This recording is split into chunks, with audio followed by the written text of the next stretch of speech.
I'm not sure how to start this, but basically what we're doing here is called a peripatetic walk. Or maybe all I'm saying is walk, because I think, if I remember correctly, which I probably don't, peripatetic is a fancy Greek word for walking. I'm not sure. In any case, it's said that Aristotle, the way that he set up his school was more in a sort of a garden area somewhere around Athens.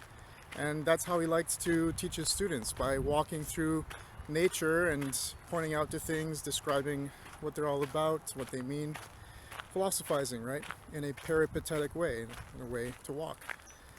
So that's what I've decided to do here. Just sort of test out the new microphone that I bought and the gimbal that I'm on.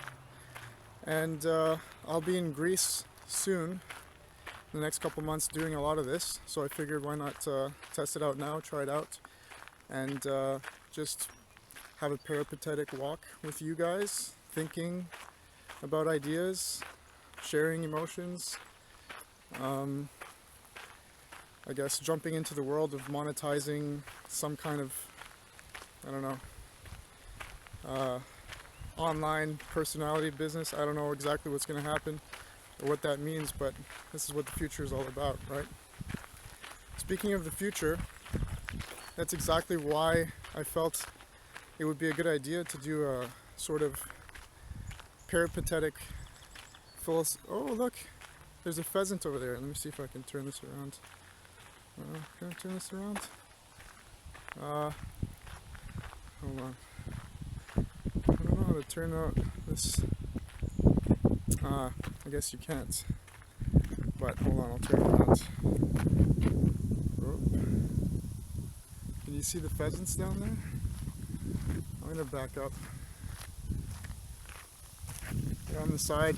They're probably too far, but they're somewhere over here.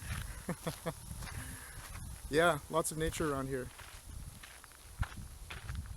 So, pretty gorgeous.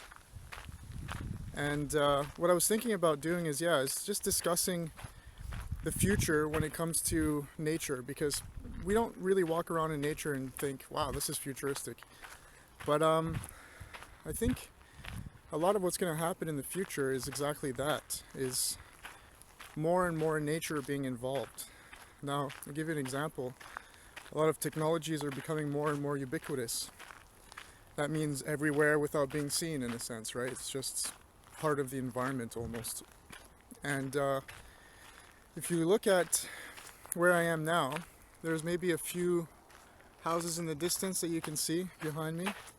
Other than that, right now I'm completely surrounded by nature. Or am I?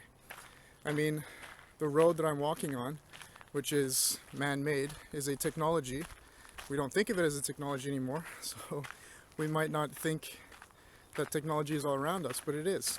In fact, it could very well be that some of these trees around me have some kind of technology that was used to maintain them.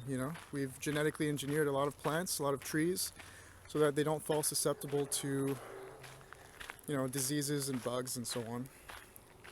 And so that's ubiquitous technology right there. So there's a rift in human society today, and the idea is that I think we're having a sort of split between people who believe we should have more technology, and others who think we should have less and just go back to sort of a natural way of living. And if you don't know me by now, you will over the course of maybe listening to some of the things I have to say. But I'm a very paradoxical type person. That's what my philosophy is all about, is paradoxes. And essentially a paradox, without digressing too much, applying it to seeing the world as it is today and in the future, involves taking two extremes, right? A paradox is made of two things, and connecting them, seeing how they relate to each other, right? Seeing them on a sort of spectrum, as opposed to two diametrically opposed ideas. So how do we connect these two ideas of nature and technology? Well, obviously, the center argument, or the sort of point that has to be made, is humans. We're the ones who are trying to reconcile these two ideas. Now, it's important to, I would say, define some of these words, like what is technology and what is nature, what are human beings. There's many different various kinds of definitions, so I don't want to get into it too much. I'd rather go a little bit more simply and try to understand, what is it that we want rather than what it is that we think things are. And it's clear that people want to enjoy a nice life, and a lot of that means living naturally, right? To be healthy, to be able to enjoy the environment, to be able to enjoy our family and the experiences that we can have for as long as we can have rich, wonderful experiences, right? Now, there's no reason for why technology has to be something that pulls us away from it. It can, but it doesn't always have to. I was thinking on the walk over here, that we optimize things. That's all we do.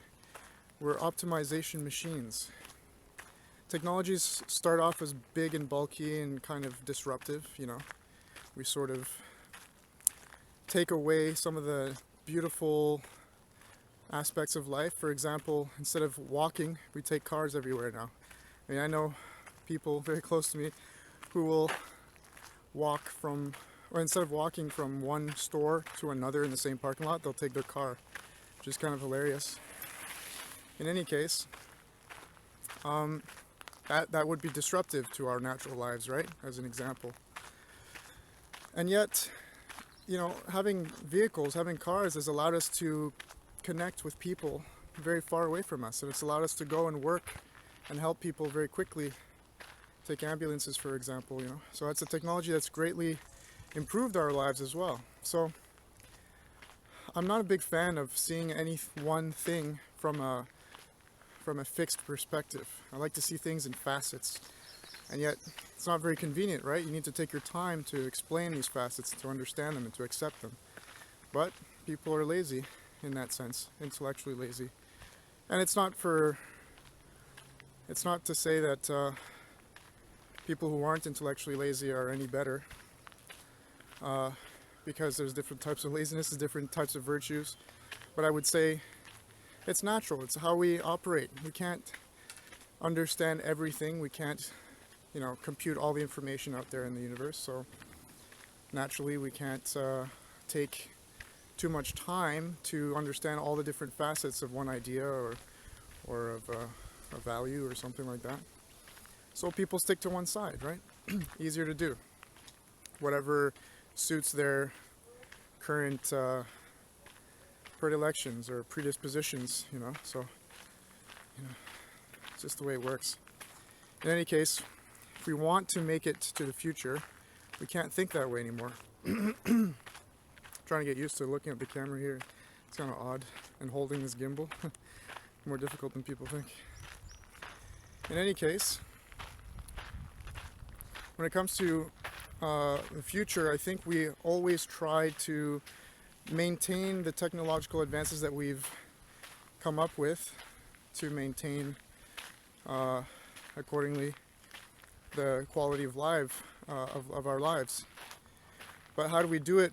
By retaining some kind of human, more natural way, like something that doesn't create a negative domino effect. For example, if you start taking the car everywhere, right, and instead of having to plow a field yourself, you just go to the supermarket or the drive-thru and you eat, and you get very fat. Those two technologies, agriculture and automobiles, make you fat. Therefore, you have to create another technology, which is these machines we call treadmills, help us stay in shape. It's kind of absurd, isn't it? We have this sort of domino effect of technologies upon technologies to sort of fix the problems of the current or of the first technology. It's really odd. But over time, we seem to find a way to fix that issue as well and make things ubiquitous. Again, that's the word, ubiquitous. Very important. Now, I want to return to the idea that we like to optimize everything. Instead of having this huge camera, I have a phone and I'm using it. See, optimized, very easy. It's in my pocket. The phone also provides other services like GPS. You know, if I had needed to drive here to this specific trail, I could have popped the GPS and it would have also been a sort of positioning system that I can use. There's just multiple things in one. I basically have my whole film crew equipment on my back in my backpack. So things are starting to get very optimized. We don't need to do very much anymore. You know, I've got my sound equipment right here. I don't know if you can see it. Yeah, this little thing. And you know, that's it. I think one day, you know, as we start to connect our brains to the internet and to different technologies that allows us to do things, who knows, we'll be able to record directly from our eyes. Our memories will be able to upload memories and visuals and thoughts to our computers, share them to other people, and who knows, eventually there might not be a technological middleman and I'll just be able to directly send thoughts to someone else. You know, there's lots of technologies that we would have thought 10 years ago was crazy, and now we're seeing their prototypes come to life. So kind of crazy. So yeah, I was just thinking on the way over how at some point it may very well be that we are some kind of hybrid of biological slash, I wouldn't say mechanical, because I'm thinking if any part of us is mechanical, it would just be like nanobots or something like that in our bloodstream that sort of goes around and fixes everything and optimizes our biological bodies, because technically human beings are a great machine. We are a great technology. We're able to do things that plants and animals can't do. Amazing things. So maybe all of this separate technology that we see around us really is only a prototype for helping us optimize our own bodies, you know? Let's see here. Thank you. Just crossing the street. There you go, the pesky technologies like cars and roads just interrupting my nice walk. In any case, all this to say that I think we might be valuing the wrong things at times.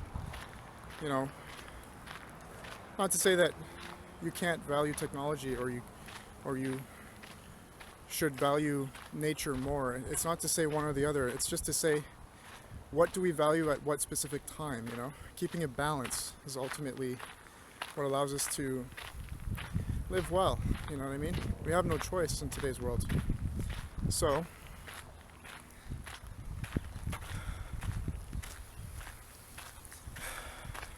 what is it that the future will bring? I don't know. I think it'll bring a lot of changes. Changes we don't like to admit, you know. I've had discussions with people where I'm like, you know, I wouldn't become a truck driver if I were you. I literally had this conversation with a cab driver, and she said she was becoming a truck driver, and I was like, well, you know, we're only maybe 5-6 years away from fully automated, you know, taxi cabs, and we're working on the same for trucks. In fact, long haul trucking is probably going to hit first before taxi cabs. They've already got a few running around in Europe, I believe. So yeah, we work so hard to try to build an identity for ourselves by our careers, you know. We say, okay, well, who am I? What it is that I like to do, I can monetize that, turn it into something that I can use like piece of my identity, and then form a whole personality around that, you know. the truck driver, or I am the actor, or I am the business person. You know, it's not good anymore. So you can't just do that. It's not like the old days where you went to school for, I don't know, let's say about 18 years, right? Including from kindergarten to university, and you wouldn't really take a break. You just go off and start your career path. You want to be competitive while you're young, and while they don't have to pay you so much. I'm just gonna sit here, and then yeah, you would just head down your career path, job, and then retire at age 65, something like that, and that's it. No more having to work. You can enjoy life. It's kind of weird, and it's not like that anymore. Now we are working less and less, and this whole coronavirus thing is really prompting the next step, the next level in human life, which will be, I don't know, some kind of mixture between a philosophical revolution and a technological one at that, because we will have a lot more time on our hands. Already we're seeing people playing video games upwards of 40, 50, 60 hours a week. Some people making very good livings doing that. So there are more opportunities for more people to do what they want to do in life and make money doing it, having a living. I'd be hard pressed to find any kind of model or system in the future, provided we don't blow ourselves up or any calamity happens, where money and the exchange of our time so that we can make a living will really work. So there's just too many changes, too many difficulties, too many things that arises when everything is automated, that can really make it easy for us to create an identity for ourselves, to follow some kind of path of purpose, and to be useful for others. It's just, I think we're going to have to really dive deep into more abstract things, the very things that make us human to begin with. I mean, take irony, for example. It's a very high functioning neocortex that allows us to understand what irony is. It's an abstract thing. How can you not monetize that? Because again, I don't think we'll have to work for, our livings by using these abstract things. But how will we be able to create new abstractions and share them with each other to have experiences and to create purpose? You know? Inevitably, all of this really leads us to some kind of existential crisis on the global scale, which is, I would say, more dangerous than perhaps any other threat to civilization. Now, immediate threats, sure, nuclear war, pandemics, of course, but in terms of human threats, yeah, lack of purpose, existential crisis on a massive scale. Now, every individual goes through it, it's called being a teenager. And for some, it lasts forever, and others, they get over it in their 40s. But ultimately, we all sort of have to come face to face with the absurdity of existence. No matter how indoctrinated you were in some cult, or no matter how much faith you have in some religion, or no matter how much rationality you think you've been able to survive from in your atheist sort of lifestyle, we all need to face doubt and the existential nature of our being. And technology and epidemics such as this, that prompt even more technology to take things over, it's gonna cause a philosophical crisis. And I don't think many people really understand that at this point. So yeah, that's one thing I wanted to sort of share with you. At the same time, I wanted to take a moment to really enjoy this beautiful river. There's no reason for why we can't enjoy the moment, even though what we have ahead of us is a challenge. There might be some inner war. Really, it's on the individual level. There will be an ideological war, for sure. There always is. We're seeing it now. Started back in 2014, roughly, right?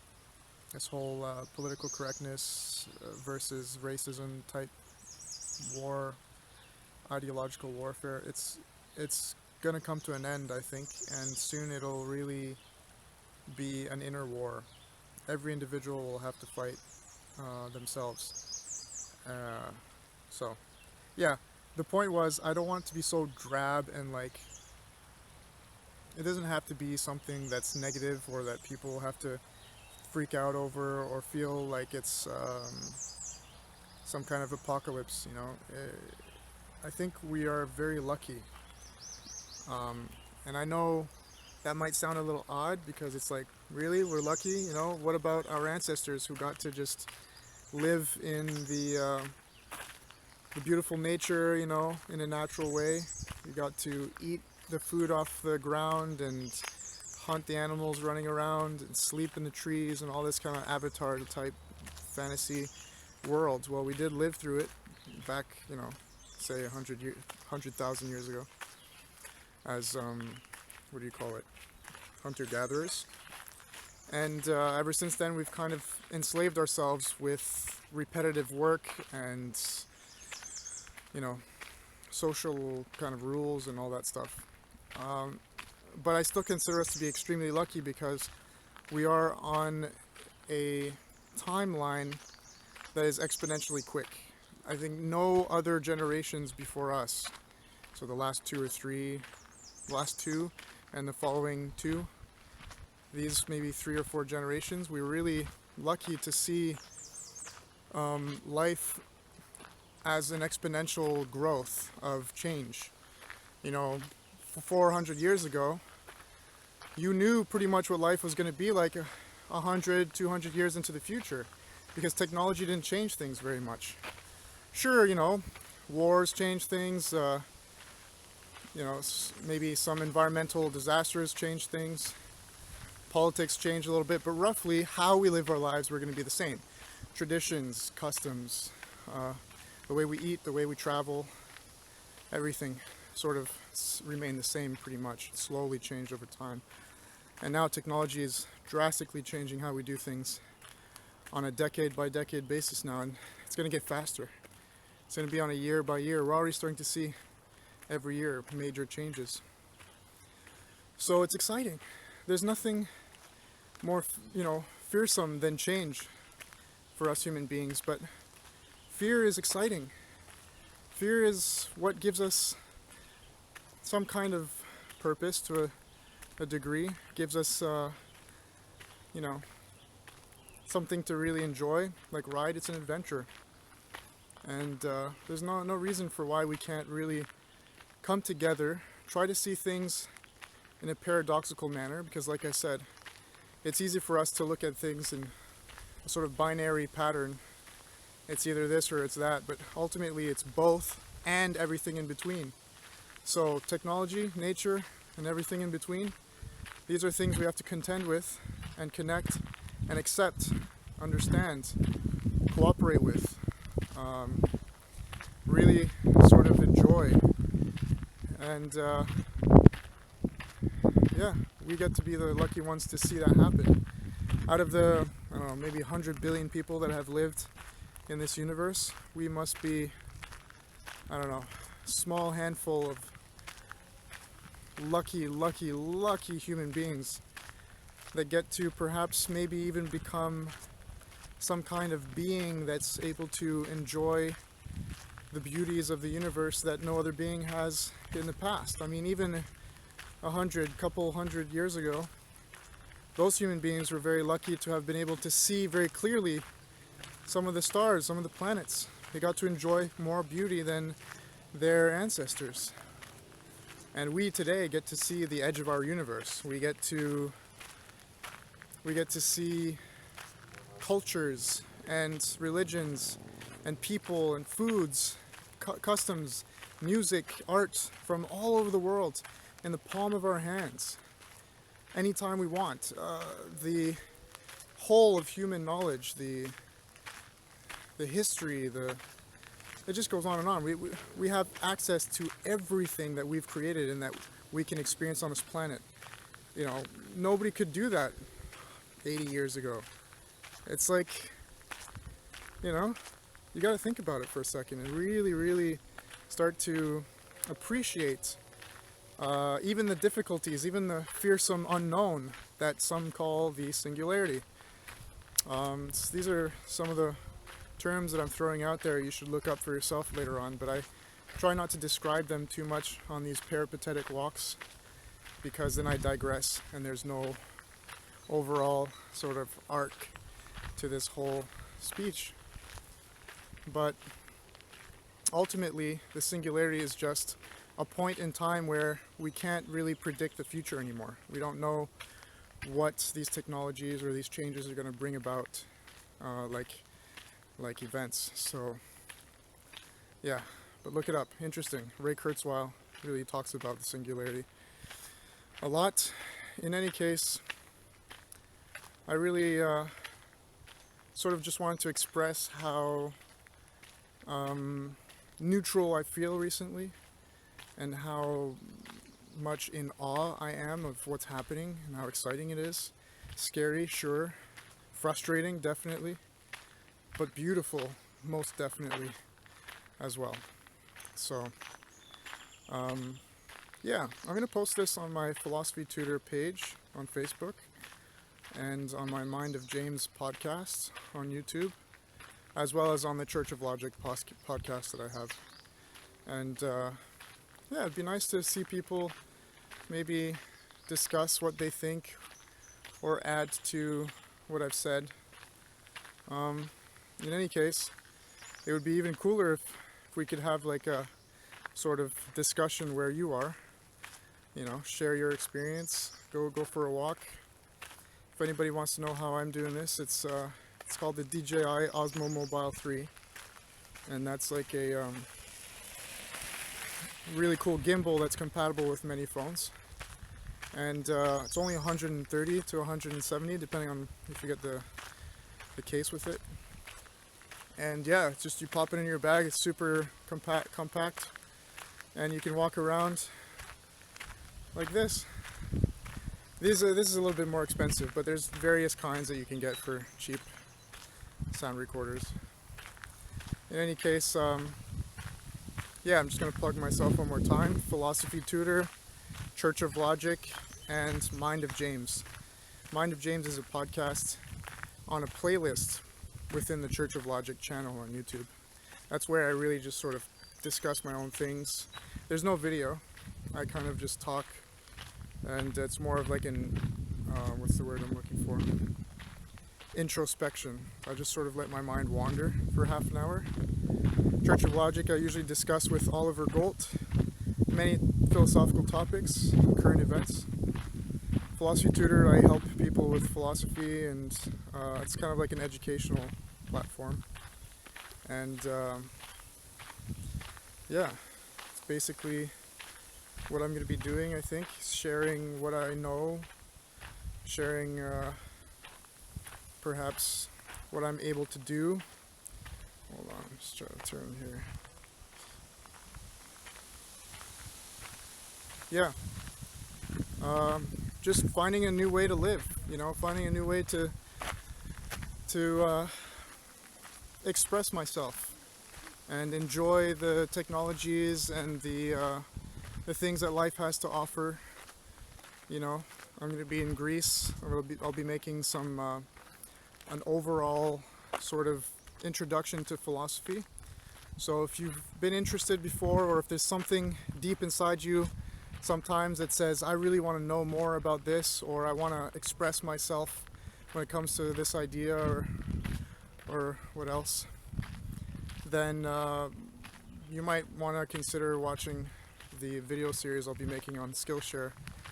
It's going to have drone shots, and I'll be in Greece just taking really cool videos of this and of that, and I'll make these sort of very easy to understand, because philosophy it's a love of wisdom. That's what it means, right? Philosophia, I guess. The love of wisdom, literally translated in Greek. So ultimately, you don't need these fancy terms that these ivory tower type philosophers sitting in their universities use. Now, I do think there's a practical application for these terms, in philosophy. It just helps you condense an abstract idea and you can move it around amongst other ideas. It's higher level stuff. It does have some practical use to your life, but ultimately philosophy, it's simply the love of wisdom, and to be able to articulate wisdom, with other people and learn from other people's perspectives about life. That's ultimately what it's all about. Understanding this whole ride, this beautiful existence that we have. Really trying to appreciate it as well. It's not just understanding and loving wisdom, it's appreciating wisdom. That's what philosophy is about. So yeah, I'm pretty excited about this sort of video series. I'm not funding it through any means but some of the money that I've put away.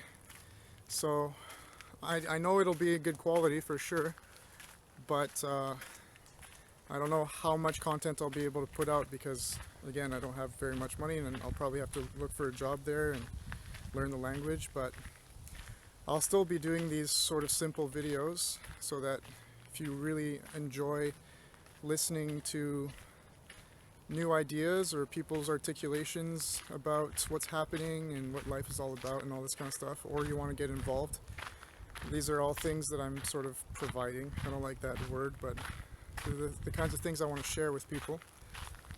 And yeah, so once again, this Skillshare video series I'll be making is really an introduction to philosophy. It has a lot of history, explanations of what things are. It's very ecumenical. It encompasses philosophy in such a variety, in such a wide way that you'll really sort of get an insight into how you can use philosophy to your benefit, or how you can initiate a session where you share your ideas with someone else, right? We all do it in various ways. When you talk to your mother about something that happened with your significant other, or an experience that you've had, and you want to understand it, or that's all philosophy. It's kind of windy, but I hope you've heard me very well. And now I'm in a field where I'll be sitting down, reading a book, writing in my journal, and enjoying the rest of the afternoon, thinking about thinking about how I've done something somewhat productive. I made a nice little video. In any case, it's getting really windy now, so until next time.